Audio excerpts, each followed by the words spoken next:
किसको किसको आत्महत्या करनी है, हाथ ऊपर उठाइए, देखने दीजिए मुझे। अरे है एक है, वो कौन है वो बताओ उनको। एक है आत्महत्या करना चाहता है, ये भी है शायद आत्महत्या करना चाहता है, ये भी है, ये भी। कोई नहीं चाहता, कोई मरना, हमारा जीने का अधिकार इन लोगों ने छीन लिया है, रासायनिक खेती ने और जैविक खेती ने। यह अधिकार दोबारा हमें प्राप्त करना है इस आंदोलन के माध्यम से। This is 36x36 Palekar orchard model. 36x36 पर ये पंचस्तरीय 5 स्तर की 5 लेयर मॉडल है।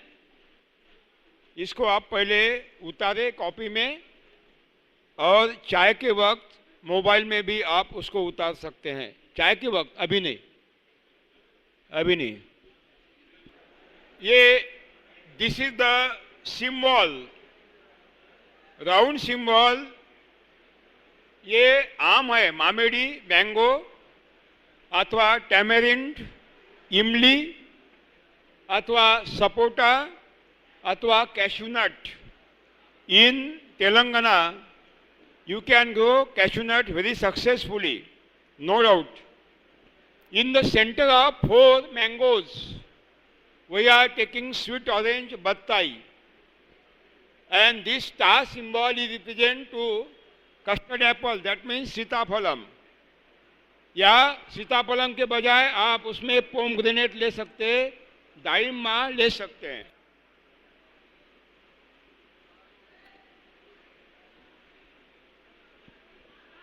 सीताफल के बजाय दाइमा ले सकते हैं। और ये जो है, ये त्रिकोण ट्रायंगल, वो ड्रम स्टिक है, मुनगा है, और मुनगा के ऊपर बीन्स चढ़ाया है।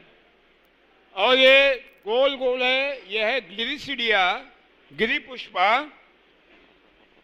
ये ग्लिरिसिडिया है, बहुत ही महत्वपूर्ण पौधा है और नाइट्रोजन देता है, साथ में मल्चिंग मटेरियल बहुत तेजी से देता है। और ग्लिरिसिडिया पर भी बीन्स चढ़ाया है। ये जो टिक मार्क है, ये सिंबल है। एक तो बनाना लेना है, नहीं तो पपाया लेना है, नहीं तो तुअर लेना है, पिजॉन पे लेना है। और ये जो ये सिंबल है वो चिली है, चाहे मिरपा आपका ले, शिमला मिर्च ले, जो भी प्रकार आपके पास है। ये जो लाल चिन्ह है, लाल रेड कलर, वो है ग्रीन ग्राम, बंगाल ग्राम, ब्लैक ग्राम, बीन्स अथवा कॉफी, अलसंदा। इनमें से जो आपको लेना है वो ले सकते हैं। और ये दोनों ओर जो डॉट है वो है टर्मरिक और अथवा जिंजर। 2 कतारों के बीच में नाली है। ये नाली पानी देने के लिए, सिंचन के लिए निकाली है। और नाली के दोनों ओर हॉर्स ग्राम, कॉफी, मोथबिन, जो फैलने वाली बेल है, ककड़ी है, तरबूज है, खरबूजा है, ये भी लेना है। We will take a 10-minute break. During this break, you can take this picture on your mobile or in your notebook. Then we will describe about this model. ये जो आम है, मामेडी, इसकी अभिवृद्धि 3 प्रकार से होती है। एक, जहां हमें पौधा लगाना है वहीं बीज डाला जाता है और वही उसको बढ़ाया जाता है, जिसको कहते हैं इन सिटू प्लांटेशन। दूसरी पद्धति है नर्सरी में से पौधे लाकर लगाए जाते हैं। और तीसरी पद्धति है पहले रूट स्टॉक के रूप में बीज डाला जाता है जहां पौधे खड़े करने हैं, और उसके बाद उसके ऊपर ग्राफ्टिंग किया जाता है, कलम किया जाता है। इस 3 विधि से आम की अभिवृद्धि की जाती है। जब आप बीज डालते हैं, ग्राफ्टिंग नहीं करते, कलम नहीं लाते नर्सरी से, और बीज से पौधा खड़ा करते हैं, हो सकता है जिस आम के पेड़ से बीज लिए हैं उसी आम के पेड़ के सारे गुणधर्म बच्चे में आए, ये नहीं हो सकता। उसमें कुछ डिफरेंस होता है। प्रकृति का एक कायदा है, there is a law of the nature. वो कायदा कहता है कोई दो सजीव एक समान नहीं होंगे, जैव विविधता होगी, बायोडायवर्सिटी होगी। 124 करोड़ हिंदुस्तान में लोग हैं, कोई समानता नहीं एक दूसरे के साथ, कोई समानता नहीं, अलग अलग है। ये हस्तरेशा अलग है, मस्तक रेशा अलग है, चेहरे अलग है, जन्नुक रचना भी अलग है, सारे अलग है। जुड़वा है तो भी ये अलग अलग है, मां को समझ में आता है, बाप को समझ में नहीं आता। यानी प्रकृति का स्थायी भाव है कि कोई दो सजीव एक समान न हो, जैव विविधता हो। उसी तरह एक ही आम के अगर 100 गुठले हमने लगाया, 100 बीज लगाए, तो ये सारे आम के पेड़ मां जैसे नहीं देंगे, अलग अलग प्रकार के पौधे फल देंगे। कुछ तो भी उसमें डिफरेंस होगा, फर्क होगा। एक ही मां के बेटे, माँ बाप के 4 बेटे, एक ही माँ बाप के 4 बेटे, एक माँ जैसा दिखता है, एक पिता जैसा दिखता है, एक माँ जैसा भी नहीं है, पिता जैसा भी नहीं है, नाना जैसा दिखता है, और एक किसी का भी नहीं, अलग ही दिखता है। माँ बाप एक, लेकिन कोई समानता नहीं बच्चों में। उसी तरह अगर हमने एक गुठली लगाई आम की, उसका पौधा बढ़ाया, तो जितने गुणधर्म माँ के है, जिस आम से गुठली निकाली उसके गुणधर्म है, वो सारे गुणधर्म बच्चे में नहीं आएंगे, कुछ तो भी बदलाव होगा। हमारे देश में अलग अलग भाषाएं हैं,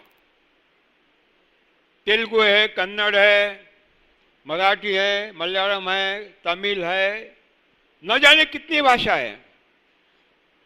ये सारी भाषा हमारी देश की धरोहर है। ये विविधता हमें बहुत अच्छी है, आवश्यक है। उसी तरह हमारे फसलों की जो किस्में हैं, देशी बीज, अलग अलग वैरायटी है, न जाने कितने हजारों वैरायटी है, उसको भी बचाना बहुत आवश्यक है। क्योंकि जितनी जैव विविधता ज़्यादा, उतनी प्रोडक्टिविटी और पॉसिबिलिटी बहुत ज़्यादा होती है। हमारी भाषाएं बचाना है, हमारे देशी बीज बचाना है, साथ में हमारी देशी गाय की नस्लें भी बचाना है। ये अधिकार केवल हमारा नहीं है, ये अधिकार सरकार का भी है। ये जवाबदेही सरकार की है, this is responsible of the government. Parliament में उनको ये जवाबदेही दी है। बीटी कॉटन आने के पहले कपास के बहुत सारी देशी वैरायटियां थी हमारे देश में, बहुत थी। बीटी कॉटन आया और सारी लुप्त हो गई, विनाश हो गया।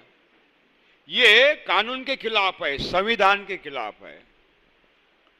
भारतीय संसद ने, parliament of India has pass one resolution in the parliament. भारतीय संसद ने एक कानून पारित किया जिसका नाम है biodiversity protection and conservation act 2002। This act says that government of India, government of Telangana, government of Andhra Pradesh, government of every state are legally committed to conserve and protect all the breeds of the Deshi cow, all the Deshi local varieties and all local languages. This is the legal commitment has been given by the Parliament to the government of India and state government. but none of the government is thinking about this resolution. अगर ये legal responsibility government की है, सरकार की है, तो सरकार अगर हमारे देशी बीज को बचाती नहीं है, देशी भाषाओं को बचाती नहीं है और हमारी जो देशी गाय है उसकी नस्लों को बचाती नहीं है, तो ये संविधान का क्या है, संविधान के खिलाफ बर्ताव है। ये गलत है, गलत है, गलत है। सरकार संविधान को मानती नहीं, इसका अर्थ ये निकाला जा सकता है। इसलिए सरकार ने पहल करनी चाहिए, उसमें कानून लाना चाहिए अपने विधानसभा में और उसको पारित करके इस कानून का अमल करना चाहिए। साथियों, उसी तरह ये जो मामेडी है, मैंगो है, उनकी भी हजारों वेराइटीज हमारे देश में थी, लोकल मैंगो हजारों, लेकिन सारे लुप्त होने के कगार पर खड़ी है। हमें बचाना होगा, इसको बचाना होगा। जो मैंगो है, जब आप नर्सरी से पौधे लाते हैं, जो नर्सरी से पौधा उखाड़ने के बाद उसकी जो जड़ है, मुख्य जड़, टैप रूट, वो कट जाती है।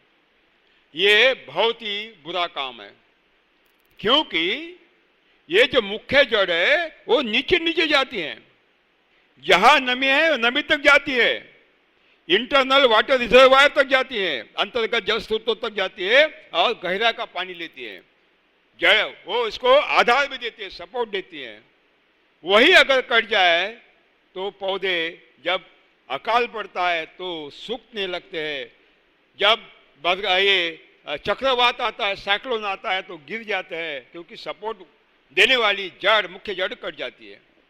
इसलिए नर्सरी से मामेडी का कोई पौधा नहीं खरीदना है, बिल्कुल नहीं खरीदना है और नहीं लगाना है। ये बहुत खतरनाक है, उनकी आयु भी खत्म होती है और नुकसान किसानों का होता है। इसलिए इस नुकसान को बचने के लिए और बीज लगाने से जो पौधे खड़े होते हैं वो अच्छे फल नहीं देंगे, इसकी भी संभावना होती है। उस संभावनाओं से बचने के लिए एक पद्धति विकसित की गई हमारे पुरातन लोगों ने, उसको कहते हैं ग्राफ्टिंग मेथड, कलम पद्धति। जब आप आम की गुठली लगाते हैं, बीज लगाते हैं, तो जड़ गहराई में जाती है, वो पौधा 250 साल 300 साल तक भी हमें फल देता है। लेकिन जब आप नर्सरी से पौधा लाते हैं, वो टैप रूट खत्म होता है तो 30-35 साल में, 40 साल में पौधे सूखने लगते हैं। हमें अगली पीढ़ियों तक अगर आम देना है, ये भी हमें सोचना पड़ेगा कि नर्सरी से पौधा नहीं लाना है और गुठली भी नहीं लगाना है, उससे भी पौधा नहीं लगाना है। हमें ये जो पद्धति विकसित हुई है, हमारे लोगों ने की है, देश के पुरातन लोगों ने, ग्राफ्टिंग मेथड, उसका उपयोग करना है। इसके लिए हमें पहले रूटस्टॉक का बीज लगाना है। रूटस्टॉक माने ऐसे पौधे के बीज लगाना है आम के, जो केवल बारिश पर खड़े होते हैं, जिसको सिंचाई नहीं की गई है और बहुत विशाल विस्तार है। हर साल फल लगते हैं, लेकिन फल बहुत बेकार लगते हैं, खाने लायक नहीं होते, खट्टे होते हैं और बहुत ऐसा पौधा बहुत स्टर्डी होता है, बहुत हिम्मतबाज होता है, उसमें प्रतिरोध शक्ति बहुत ज़्यादा होती है।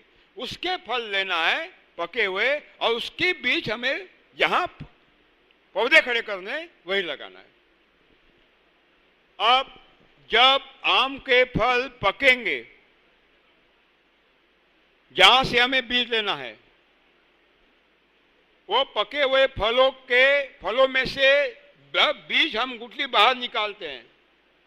गुठली बाहर निकालने के उपरांत लगाने में जितनी देर करेंगे उतना ही जर्मिनेशन कम होता है। How much we will prolong to debulk the seed in the soil, we will get the reduction in the germination process. इसका मतलब है जो पुरातन वृक्ष हमने सिलेक्ट किए हैं आम के, जो बहुत विस्तार है, रेनफेड है, जहाँ सिंचाई नहीं है, उनके जब बीज पको होंगे वहीं से तुरंत वो आम को खरीदना है और गुठलियाँ जितने जल्दी हो सके लगाना है, जहां 36 बाय 36 के खड्डे में लगा देना है। लोग बोलते हैं एक भूमि अच्छी है, ये भूमि अच्छी नहीं है आम के लिए या किसी फसल के लिए। ये गलत है, ये गलत है। माँ माँ है, माँ कभी बुरी होती है क्या? हर भूमि अच्छी है, कोई भी भूमि में हम आम लगा सकते हैं। जिस भूमि में हमें ये बगीचा लगाना है उस भूमि की पहले जोताई करना है, रोटावेटर से करे, कल्टीवेटर से करे, और जोताई करने के उपरांत पहले फसल के जो अवशेष है उसको चुनना है और आच्छादन के लिए एक कोने में कहीं तो भी ढेर लगा देना है।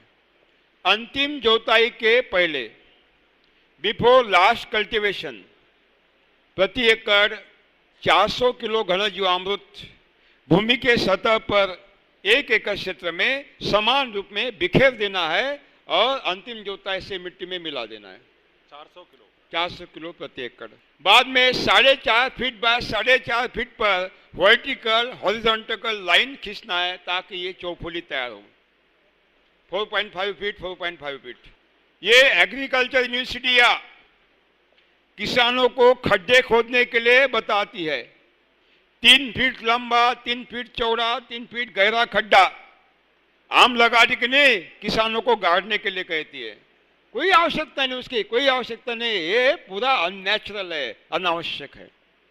साथियों, जंगल में कहाँ खड्डा है? जंगल में कहाँ खड्डा है? जंगल में भी आम के पेड़ होते हैं, जंगल में भी जामुन के पेड़ होते हैं, जंगल में भी नारियल के, कोकोनट के पेड़ होते हैं। पौधे जब फल पक्के होने के बाद गिरते हैं, बारिश में अंकुर होते हैं, बढ़ने लगते हैं, नया पेड़ खड़ा होता है। जंगल में कहाँ खड्डा है भाई? खड्डा इनके दिमाग में है, खड्डा इनके दिमाग में भरा है। केवल 1 फीट चौड़ा, 1 फीट लंबा और 6 इंच गहरा खड्डा खोदना है। कहाँ? जहाँ आम लगाना है 36 बाय 36 फीट पर कितना है? 1 फीट लंबा, 1 फीट चौड़ा और 6 इंच गहरा। और खड्डे की जो मिट्टी निकलेगी वो खड्डे के पास ही रख देना है। उस मिट्टी में जितनी मिट्टी 25% उसमें घन जीवामृत मिला देना है। घन जीवामृत मिलाने के बाद उसका ढेर वही लगा देना है और ढेर पर वो जो पानी देने का झारा होता है, रोज कैन है, उससे जीवामृत उस पर छिड़क देना है।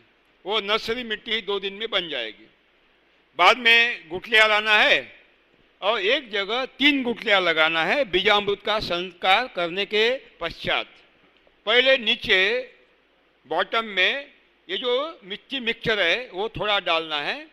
बाद में यहाँ 1 गुठली डाल देना है, यहाँ गुठली 1 और यहाँ गुठली, 3 कोने में 3 गुठलियाँ लगा देना है बीजामृत का संस्कार करने के बाद। बाद में मिट्टी से उसको ढक देना है और मिट्टी दबा देना है। और बाद में वो इससे अपने स्टॉर्म मल्चिंग आच्छादन से उसको ढक देना है। जब वो अंकुरित होने लगेगा आच्छादन निकाल देना है। अब 3 में से 2 तो अंकुरित हो ही जाएंगे। 3 गुठलियां लगाया है तो 2 उनमें से निकल कर आएंगे, 2 अंकुरित हो जाएंगे। 2 को बढ़ा देना है और जब बढ़ेंगे ये 2 इस तरह बढ़ेंगे। इनको धूप से बचाना नहीं है, धूप से लड़ने देना है, बारिश से लड़ने देना है, हवा से लड़ने देना है ताकि उनमें प्रतिरोध शक्ति निर्माण हो। इनको छाया नहीं करना है, लड़ने देना है। बाद में अगले साल इस पर ग्राफ्टिंग करना है, दोनों पर ग्राफ्टिंग करना है। ग्राफ्टिंग करने के लिए जो वैरायटी हमने चुनी है, अल्फांसो है या केशर है, ये दोनों कमर्शियल वैरायटी है, पूरी दुनिया में इसकी डिमांड है। अथवा आंध्र प्रदेश में जो भी वैरायटी यहाँ प्रसिद्ध है, लंगड़ा है, पायरी है, नीलम है, तोतापुरी है, अथवा वो अपना विशाखापट्टनम का जो आम है वो बहुत विख्यात है। नहीं, दूसरा है। हाँ, जो भी है उसका आप ग्राफ्टिंग करने के लिए जिस मातृवृक्ष से आम के हम आंखें ला रहे हैं, काढ़ी ला रहे हैं, वो हो सके तो जीरो बजट में तैयार हुआ ही आम चाहिए, ताकि उसमें प्रतिरोध शक्ति आनुवंशिक रूप में आ जाए। कलम के लिए हो सके तो 10 से लेकर 15 साल के आयु होने वाले जो बहुत बलवान पौधे हैं, जिनको बहुत ज़्यादा फल लगे हैं, ऐसे अच्छे पौधों से ही आपको कलम लाना है। बाद में दोनों को कलम करना है और नेक्स्ट ईयर तीसरे साल ये दोनों का जॉइंट कलम कर देना है, उसको जोड़ देना है दोनों तीसरे साल। तो इसको अलग इसको अलग पहले अलग अलग करना है नेक्स्ट ईयर, और तीसरे साल दोनों को जोड़ देना है, बिल्कुल जॉइंट कलम बोलते हैं, जिससे पूरा रूस्टॉक, इसका रूस्टॉक इसका रूस्टॉक, दोनों का रूस्टॉक बहुत विस्तार से इसको मिल जाएगा। कलम करने के लिए प्रशिक्षित माली को ही बुलाना है। माली यानी क्या बोलते हैं आप उसको? आम समझ में आ गया? हाँ। बाद में ये मामेडी, अपना बताई, स्वीट ऑरेंज। आम के बारे में एक और बात बताऊंगा, शायद भूल जाऊंगा।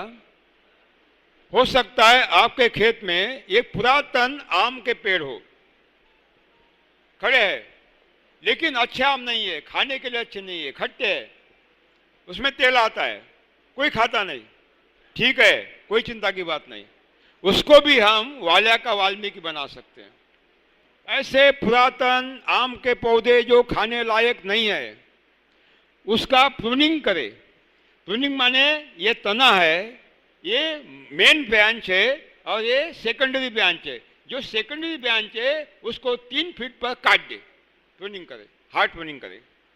बाद में जब काटने के बाद जीवामृत, एक कपड़ा लेना है, एक बकेट में जीवामृत लेना है और कपड़ा जीवामृत उसको लगा देना है, जहाँ काटा है वहाँ लगा देना है कपड़े से। हाँ, नहीं तो जीवामृत का छिड़काव करना है ताकि फंगस अंदर न जाए।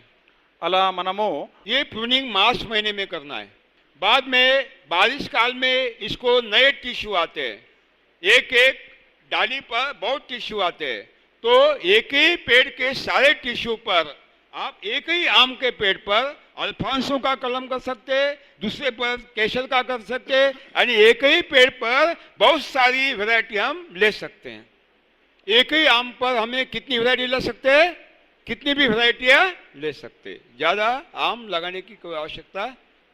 हमारी ही परिवार जो फैमिली होते हैं, फैमिली के एक सदस्य दूसरे को अडॉप्ट कर सकता है।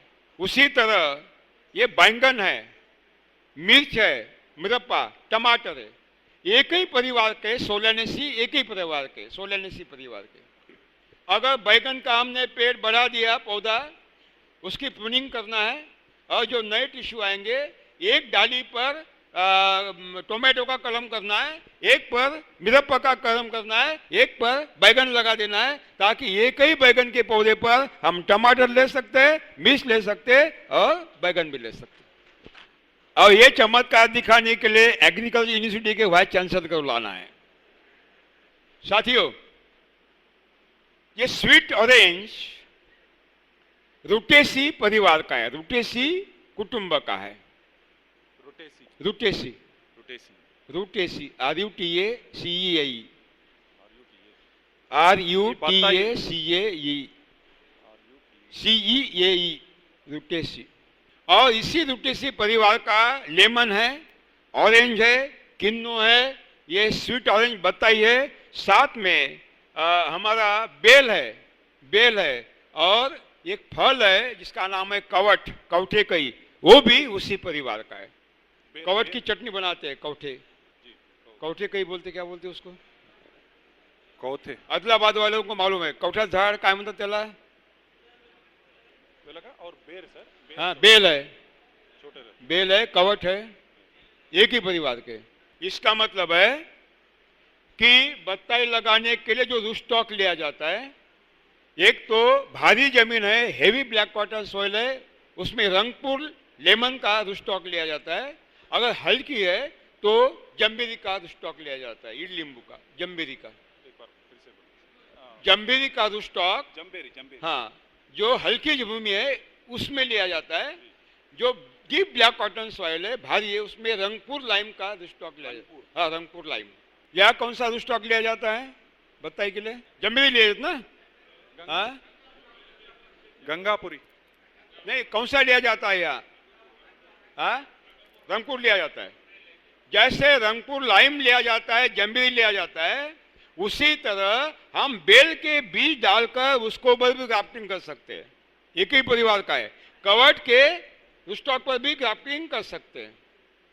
अगर कवट के रूटस्टॉक पर हम बत्ताई लगाते हैं तो सिंचाई का पानी देने की आवश्यकता नहीं, केवल वर्षा पर पौधे बढ़ते हैं। कवट वेलगा। कवट हाँ, बस जो अपने रूटस्टॉक चुना है उसके बीज लेना है, बीजामृत से संस्कार करना है और यहाँ लगा देना है। और बाद में जब उसका पौधा पेंसिल साइज का होगा उसको कलम करना है। कलम करने के लिए जो मातृ चुना है, हो सके तो प्राकृतिक खेती का चुनना है जिसको बहुत अच्छे फल लगते हैं, कीट नहीं है, बीमार नहीं है, ऐसे बलवान पौधे को चुनना है। सीताफलम के बीज सीधे लगाना है बीजामृत का संस्कार करके। सीताफलम में भी बहुत सारे प्रकार हैं। एक सीताफलम है, एक हनुमान फल है, एक है राम फल है। हनुमान फल जो है हनुमान फल वो बहुत बड़ा साइज होता है, जिसको इन्होंने नाम दिया है एक बहुत बड़ा फल होता है, गुदा बहुत ज़्यादा होता है और 200 रुपये किलो भी बेचा जाता है। एनोना 1, एनोना 2 उन्होंने नाम दिया है। वास्तव में सीताफल का ही एक प्रकार है। सीताफलम के बीज के लिए सितंबर अक्टूबर में जंगल में जाना चाहिए, जंगल में सर्वे करना चाहिए। जिस पेड़ को जंगल के बहुत ज़्यादा सीताफल लगे हैं, बड़े बड़े सीताफल फल लगे हैं, जो स्टडी है, जिसको कोई बीमारी नहीं, कीट नहीं, उसके सीताफल बीज के लिए तोड़कर ला देना है पक्व होने के बाद। अगर जंगल में जाना संभव नहीं है तो ठीक है, आपके मंडी में अक्टूबर में सीताफल के फल बेचने के लिए लाए जाते हैं। मंडी में जाइए, अच्छे अच्छे फल, कीमत कितना भी दे, दाम दे उनको, अच्छे अच्छे बड़े बड़े फल खरीदिए। और एक फल में 36 से लेकर 48 बीज होते हैं। अगर एक फल खोल आपने खरीदा तो 36 अथवा से लेकर 48 बीज हमें मिल जाते हैं। फलों में से सीताफल के बीज बाहर निकलने के बाद 3 महीने तक वो सुप्तावस्था में होते हैं, डॉर्मेंसी में होते हैं, और 3 महीने के उपरांत 3 साल तक उसकी अंकुरण क्षमता कायम रहती है। यानी एक बार बीज लाने के बाद 3 साल तक उसका उपयोग हम कर सकते हैं। सीताफल के बीज बीजामृत का संस्कार करने के बाद जहाँ ये चिन्ह है वहाँ लगा देना है। अगर दाईमा लगाते हैं सीताफल के जगह पर तो दाईमा भी बहुत अच्छी तरह से ले सकते हैं। दालिमा की गणेश वैरायटी है जो पुरातन है, बहुत ही स्वादिष्ट है खाने के लिए, बहुत ही स्टडी है, उसमें बीमारी और कीट बहुत कम आते हैं। लेकिन आजकल वो जो भगवा चल रहा है, भगवा का कलर बहुत ही आकर्षक है, लाल है, दाने भी बहुत लाल है, लेकिन कोई स्वाद नहीं है, वो खट्टा यानी जो कड़वट बोलते हैं, स्वाद अच्छा नहीं है, रेजिस्टेंस पावर बिल्कुल नहीं है, इसलिए बहुत बीमारी आती है। लेकिन 0 बजट में बैक्टीरियल बैट नहीं आता, रासायनिक में आता है, डिंका बोलते हैं उसको, वो रासायनिक में आता है। हमारे पद्धति में डिंका नहीं आता, बैक्टीरियल बैट नहीं आता। जिस नर्सरी में जीवामृत दिया जाता है वहीं के पौधे पर जो गुटी बांधते हैं वही गुटी लाना है ताकि प्रतिरोध शक्ति निर्माण हो। अगर नहीं, जहाँ भी उपलब्ध होती हैं और आप गुटी लगा सकते हैं लाकर, और नहीं तो सीधा छाट कलम भी ला सकते हैं, जो बेंच है वो भी लगा सकते हैं। दोनों पद्धतियाँ आप ले सकते हैं। हाँ, दाईमा में बीज भी लगा सकते हैं, लेकिन बीज के लिए बहुत समय लगता है, ये जल्दी आपको फल देते हैं। ये जो मुनगा है, मुनगा देशी मुनगा होता है और एक उन्नत मुनगा होता है। उन्नत मुनगा जब आप बीज डालते हैं तो 8 महीने में फली मिलती है बेचने के लिए, लेकिन देशी मुनगा ये आपको 1 साल के बाद फली देती हैं। देशी मुनगा 3 साल तक कायम रहता है, उत्पादन देता है। अपना उन्नत इम्प्रूव्ड मुनगा 3 साल तक उत्पादन देता है, लेकिन देशी मुनगा तंत्र जाने कितने साल तक आपको उत्पादन दे सकता है। तो लेकिन अभी आपको उन्नत मुनगा यानी improved variety of the drumstick you can utilize. PKM 1-2, PKM 1 and PKM 2 are the best variety. I think that the seeds will be available if anybody will demand. PKM 1, PKM 2, मुनगा बहुत तेजी से बढ़ने वाला पौधा है। जब भी आप डाली छाटते, उसकी ब्रांच छाटते, एक महीने में 2 बार नई डाल आकर बढ़ने लगती है। इसका मतलब है मुनगा हमें मल्चिंग मटेरियल बहुत बढ़िया देता है। मुनगा लेग्यूमिनेसी कुटुंब का है, परिवार का है, सब फैमिली पेपेरेसी का है, इसलिए उसके जड़ों पर गांठ होती है। उस गांठ में हवा से नाइट्रोजन लेकर जड़ों को देने वाले जीवाणु होते हैं, राइजोबियम। इसका मतलब है मुनगा लगाते हैं तो सारे पौधों को नाइट्रोजन अपने आप मिल जाता है। इर्द गिर्द जो पौधे सबको नाइट्रोजन अपने आप मिल जाता है। मुनगा के पत्तों में और डालियों में 3.6% नाइट्रोजन होता है। इसका मतलब है उनके पत्ते और डालियाँ नाइट्रोजन समृद्ध है। जब हम उसकी डालियाँ छाटेंगे और आच्छादन करेंगे, अपने आप हमारे पौधों को नाइट्रोजन मिलता रहेगा। मुनगा के जो ब्रांचेस है, हमारा मामेडी है, बताई है, ये जो पौधे हैं हमारे, उसके जो अपेक्स है, टॉप है, टॉप के ऊपर 2 फीट तक उसकी ब्रांचे काटना है, काय के मुनगा के, और 2 फीट के ऊपर उसको फैलने देना है ताकि छाया पड़े। मुनगा के ऊपर हमें बीन्स चढ़ाना है, बेल वर्गीय बीन्स जो ऊपर चढ़ती हैं, फलियाँ भी देती हैं। मुनगा की फली बहुत महंगी होती हैं और एक एक पेड़ को 0 बजट में 300 फलियाँ आती है। एक पेड़ कभी कभी 3000 रुपये दिया है एक पेड़ ने, तो मुनगा एक आर्थिक स्रोत बन जाएगा हमारी इस मॉडल में। बड़े बड़े महानगरों में, शहरों में जल शुद्धिकरण के लिए ब्लीचिंग पाउडर का उपयोग महापालिका और नगर पालिका करती है, लेकिन अभी मालूम पड़ा है कि ब्लीचिंग पाउडर के भी अवशेष पानी में आते हैं जो हमारे हाथ में जाते हैं और वो भी हमें नुकसान करते हैं। तो अभी रिसर्च चालू हुआ है कि इसका अल्टरनेट विकल्प क्या हो। अंत में उनको मालूम पड़ा कि मुनगा के बीजों की पाउडर बहुत ही बढ़िया जल शुद्धिकारक है। इसका मतलब है भविष्य में इसको बहुत दाम मिलने वाले हैं। मुनगा की फली, मुनगा के पत्ते बहुत ही औषधि है, बहुत ही प्रोटीनस है, पौष्टिक है। अगर इसकी सब्जी हम खाते हैं, बच्चों को खिलाते हैं या प्रेग्नेंट माता को खिलाते हैं तो बहुत ही अच्छा पोषण होता है। ये ग्लिरिसिडिया लेग्यूमिनेसी परिवार का है, कुटुंब का है, नाइट्रोजन फिक्सर है और बहुत तेजी से बढ़ने वाला है, बहुत तेजी से बढ़ने वाला है। दक्षिण भारत में, कर्नाटका में, तमिलनाडु में और केरला में 0 बजट के जब नारियल, सुपारी, कॉफ़ी, कोको के हमारे मॉडल देखेंगे तो आपको आश्चर्य लगेगा कि ग्लिरिसिडिया पर वैनिला लगाया है, ग्लिरिसिडिया पर ब्लैक पेपर चढ़ा है और बहुत बढ़िया उत्पादन दे रहा है। इसका मतलब है ग्लिरिसिडिया सपोर्ट भी दे सकता है। अगर आपके क्षेत्र में पान बेल लगाना है तो ग्लिरिसिडिया पर भी हम पान बेल चढ़ा सकते हैं, तांबुलम बेल को चढ़ा सकते हैं। ग्लिरिसिडिया के गिरिपुष्पा के पत्तों में, डालियों में भी 3% नाइट्रोजन होता है और बहुत तेजी से बढ़ने से हमें मल्चिंग मटेरियल निरंतर मिलता है ताकि हमें ह्यूमस की निर्मित के लिए आवश्यक जो 6% नाइट्रोजन है उसकी आपूर्ति हो जाए। ये जो केला है, बनाना, 3 प्रकार के होते हैं। एक होता है छोटा ठेंगू जिसको कैवेंडिश कहते हैं, दूसरा होता है मध्यम ऊंचाई का जिसको रोबस्टा कहते हैं, और तीसरा है देशी जो ऊंचा बढ़ता है, हमारे देशी वैरायटी होती है।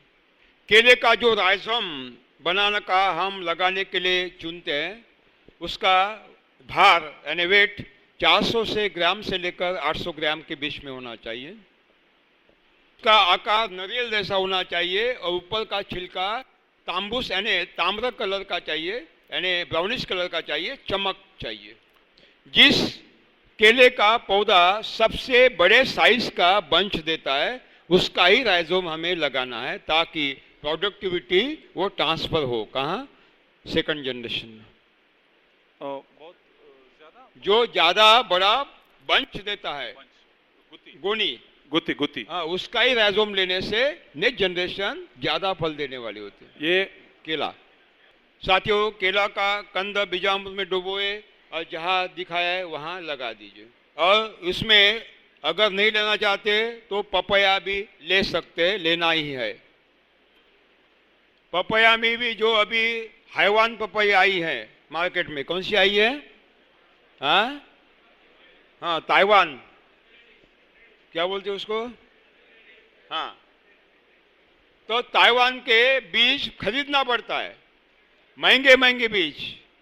हमने एक प्रयोग किया नांदेड़ जिले में, देखना था ये, क्योंकि हमारे प्रयोग निरंतर चलते हैं। क्या किया, वो ताइवान का बीज महंगा महंगा खरीदा, वो लगाया, पपया खड़े हुए, उसके जो सबसे ज्यादा फल देते उसके पपया को रखा, उसका ही बीज अगले साल बोया, उतना ही प्रोडक्शन मिला।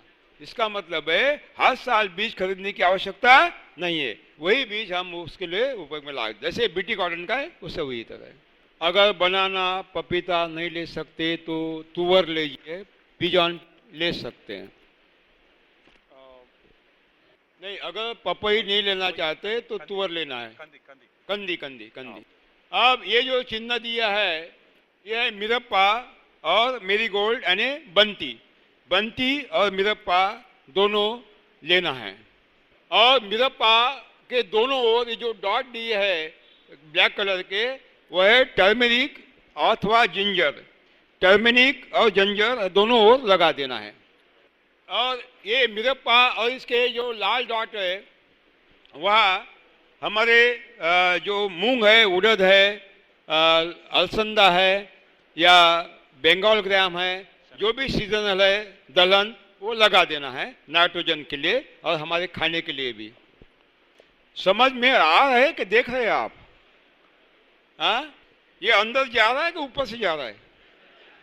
जा रहा है, ठीक है, ठीक ठीक ठीक है। तो साथियों, ये हर कतार लाइन 4.5 फीट अंतर पर है।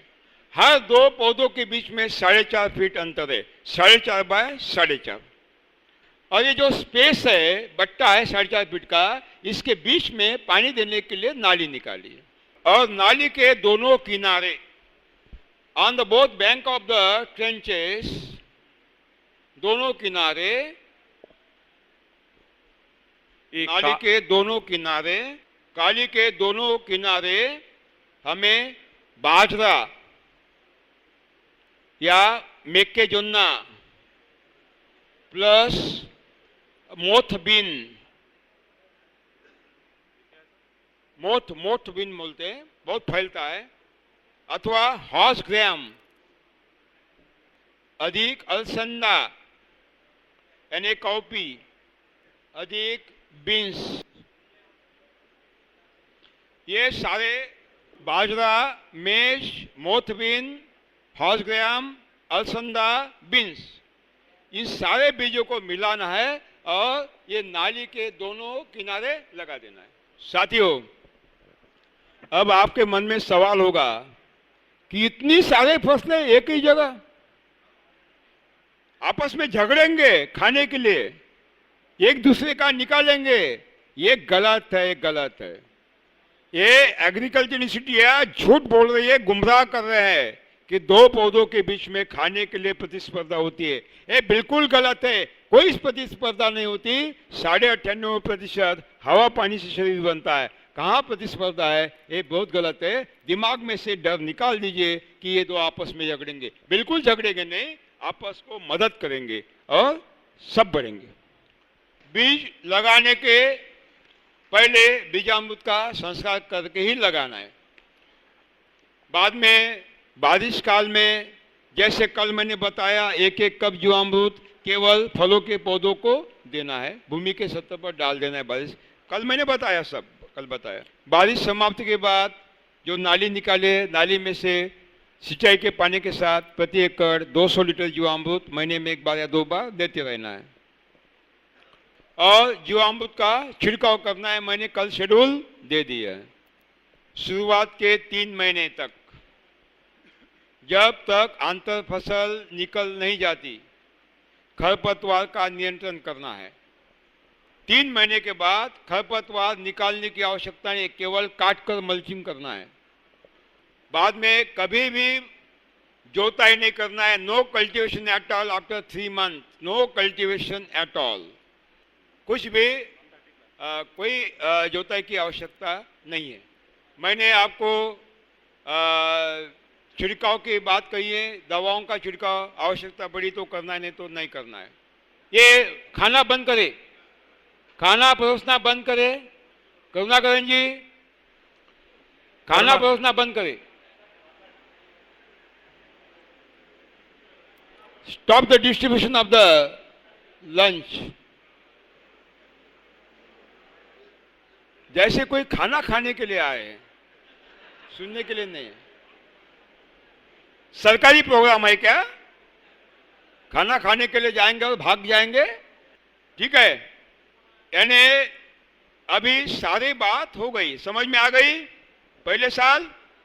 हाँ। अब जो फसल निकलेगी, खरीफ की फसल निकलने के बाद वही रबी का बीज डालना है, वही तुरंत। जब रबी की फसल निकलेगी तो धूपकाली का डालना है। इसका मतलब है लगातार हमें आंतर फसल लेना है। घने जंगल में जाइए, आपको मालूम पड़ेगा कि बड़ा वृक्ष है, विशालकाय वृक्ष। उस विशालकाय वृक्ष के नीचे पेड़ है, छाया में है, अनगिनत फल लगे हैं। उस पेड़ के नीचे झाड़ी है, बुश है, उसको भी फल लगे, छाया में है। उसके नीचे पौधे हैं, उसको भी बीज लगे हैं। और भूमि के सतह पर बेल फैली है, भूमि को ढकने वाली। 5 लेयर सिस्टम है, पंच तारांकित व्यवस्था है।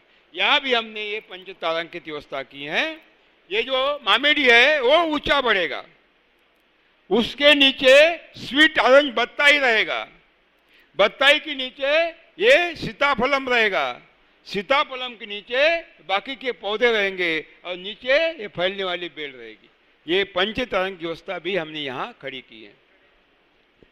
सूरज की रोशनी में जो सूरज की ऊर्जा आती है वो फोटोन के रूप में आती है, लेकिन उस ऊर्जा की जो तीव्रता है वो फुट कैंडल मापन से मापी जाती है। जो कड़ी धूप है, मार्च, अप्रैल, मई, जून की, उस धूप की तीव्रता, intensity of the solar light 7000 to 12,000 foot candle होती है। ये जो आम के पत्ते हैं कड़ी धूप में बढ़ते हैं, क्योंकि उनको कड़ी धूप चाहिए। कड़ी धूप में अच्छा काम करते, खाना पकाना जारी रखते 10 घंटे दिन में। लेकिन छाया में मामेडी के पत्ते 10 घंटों में से 5 घंटे काम नहीं करते, सो जाते हैं, जैसे ऑफिस में हम देखते हैं। लेकिन बाकी जो है, स्वीट ऑरेंज है, सीताफलम है, ड्रमस्टिक है, बनाना है, चिली है, इन सारों को ये प्रखर सूर्य ऊर्जा नहीं चाहिए। इनको तेज धूप सहन नहीं होती, इनको डांसिंग शैडो चाहिए, कम तीव्रता चाहिए, और उसकी तीव्रता चाहिए 5000 to 7000 foot candle intensity of the solar light. इसका मतलब है स्वीट ऑरेंज को, सीताफलम को जो तीव्रता चाहिए वो तीव्रता डांसिंग शैडो कौन देगा? बत्ताई, अपने मामेडी देगा। ये जो मिरपा है, चिली है, मिर्च है, हल्दी है, अदरक है, इनके पत्तों को ये प्रखर रोशनी नहीं चाहिए, इनको डांसिंग शैडो भी नहीं चाहिए, इनको शैडो चाहिए। उनके पत्तों को ये क्या चल रहा है? इनके पत्तों को 3700 से लेकर 5000 foot candle intensity of the solar light चाहिए। इसका मतलब है कड़ी धूप नहीं चाहिए, डांसिंग शैडो भी नहीं चाहिए, धूप छाव भी नहीं चाहिए, छाया चाहिए। अगर ये धूप में खड़े होते हैं पत्ते पीले पड़ते हैं, लेकिन छाया में है तो हरे होते हैं। इसका मतलब है कि सारे पौधों को समान रूप में प्रखरता नहीं चाहिए, अलग अलग पौधों को अलग अलग तरह की प्रखरता चाहिए। Every plant is not having the similar intensity of the solar light, they want variable intensity of the solar light. यहाँ कौन से पौधों को कौन सी तीव्रता चाहिए, इसके अनुसार इनका नियोजन यहाँ किया है। साथियों, 1 साल के बाद ये बहुत अच्छे बढ़ने लगेंगे। 2 साल में आपको सीताफलम मिलेगा, लेकिन 2.5 महीने के बाद आपको ये बीन्स मिलेंगे। ये जो दलहन है वो 2.5 महीने में मिलने चालू हो गए। 3-4 महीने के बाद ये चिली मेरीगोल्ड मिलेगा और ये मिलता रहेगा 6 महीने तक, 7-8 महीने तक। 7-8 महीने के बाद ड्रमस्टिक का पैसा आएगा और बीन्स का आता रहेगा। उसके बाद ये पपाया बनाना पैसे आते रहेंगे, उसके बाद सीताफलम के पैसे आते रहेंगे, उसके बाद स्वीट ऑरेंज तो आता ही रहेगा और मामिडी तो आता ही रहेगा। पैसा आता रहेगा। जीरो बजट है, जाएगा नहीं। सवाल पड़ेगा कहाँ रखे, स्विस बैंक में रखे या रिजर्व बैंक में रखे। एटीएम बोलते ना, एटीएम मशीन, हाँ, ये एटीएम मशीन ही है। लगातार पैसा मिलता, कोई भागेगा नहीं। मुंबई दिल्ली काम करने के लिए कोई भागेगा नहीं। 1 एकड़ में कम से कम 3 लाख रुपए मिलना ही चाहिए। 25,000 रुपए सैलरी महीने की मिलना ही चाहिए। झुग्गी झोपड़ी में रहते नरकवास है साक्षात। कितना मिलता है? 3,000-5,000 रुपए। वो ऑफिस आएगा और शान से जिएगा। अगर ये मॉडल देखना है तो पता लिख लीजिए, साक्षात मॉडल देख कर आइए।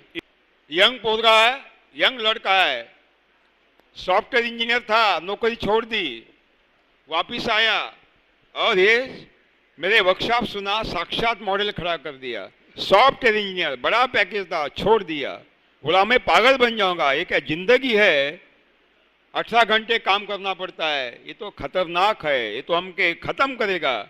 सॉफ्टवेयर इंजीनियर बड़े बड़े पैकेज वाले नौकरी छोड़ रहे, वापस आ रहे, क्योंकि ये क्रीम ऑफ द सोसाइटी है।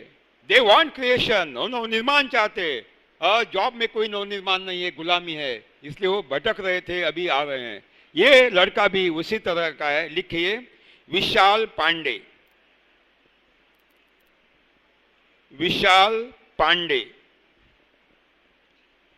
MBA करने के बाद भी वो खेती कर रहे हैं। स्वामी समर्थ केंद्र के सामने, स्वामी समर्थ केंद्र के सामने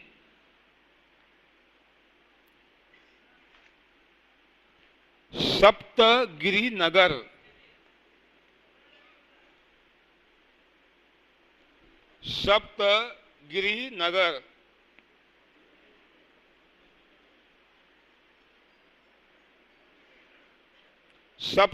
नगर, पुसद, PUSAD, पुसद नजदीक है आपको, नांदेड़ के पास है। पुसद, PUSAD, नांदेड़ దగ్గర पुसद वसंतराव नाइक के गांव में।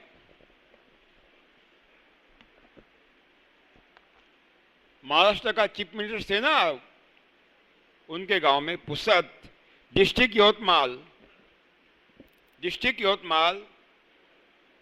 यहां से नांदेड़ जाना है, नांदेड़ से पुसद जाना है, सीधा है।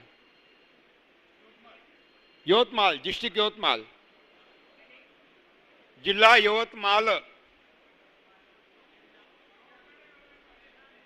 हाँ, क्या बोल रहे? District Yavatmal, YOTMAL,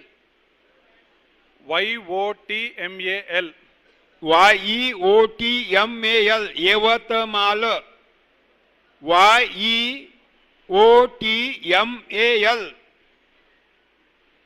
Yavatmal. कभी सुना नहीं, कभी जिंदगी में करीमनगर के बाहर गए नहीं, क्या मालूम कहाँ है दुनिया। ठीक है, उनका फोन नंबर लिखिए। फोन नंबर रास्कोंड, फोन नंबर 094 04 08 आप भी लिख लीजिए, बताइए तेलुगु में। 09404 08 08 9191. 9191. I would like to repeat again.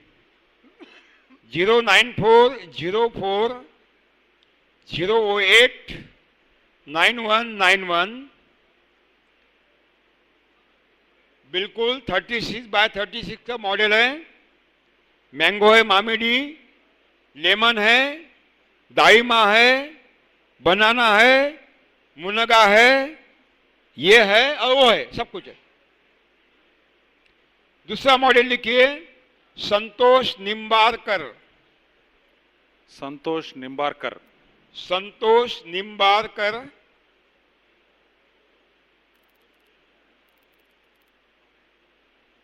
Eight post Narayan Gaon. Narayan Gaon. Narayangaon post.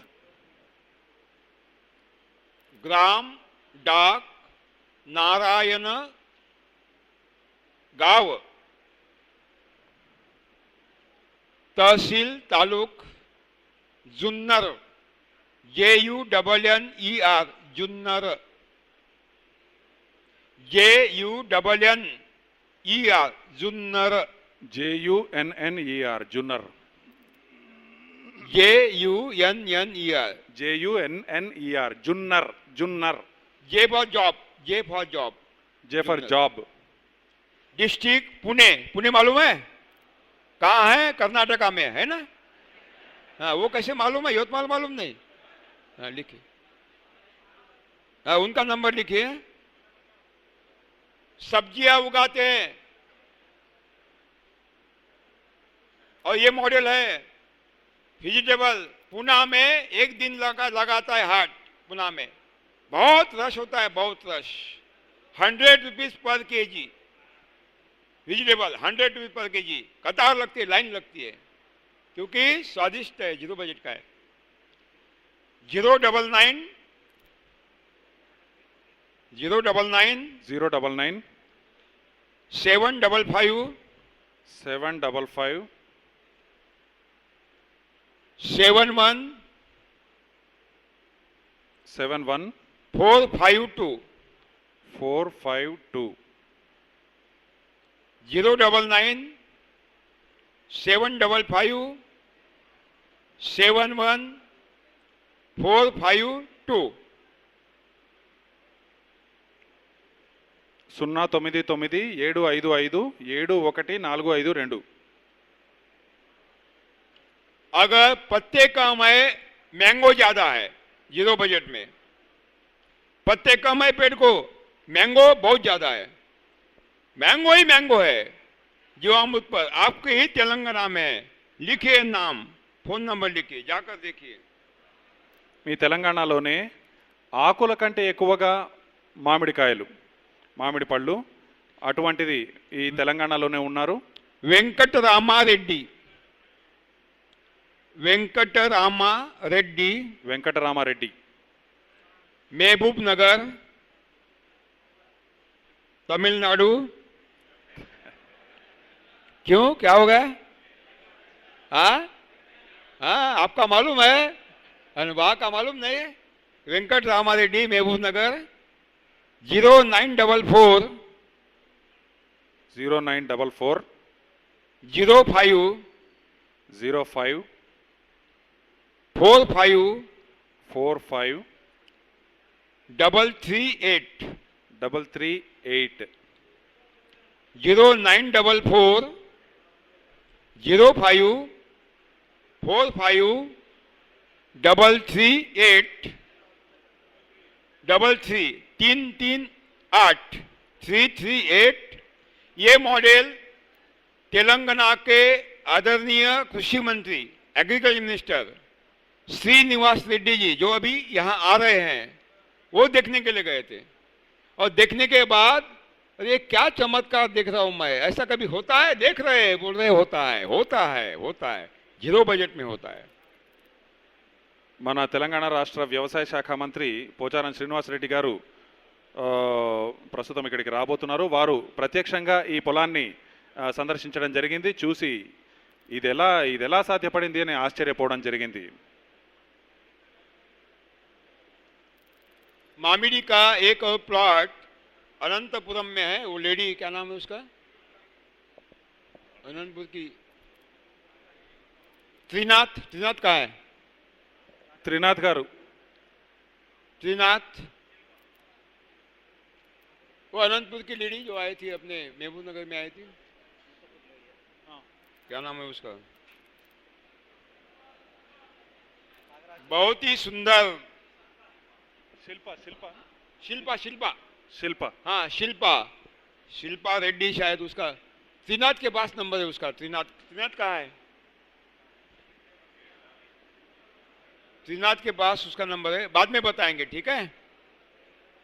तो साथियों, ये एटीएम मशीन कौन कौन लगाएगा, हाथ ऊपर करिए.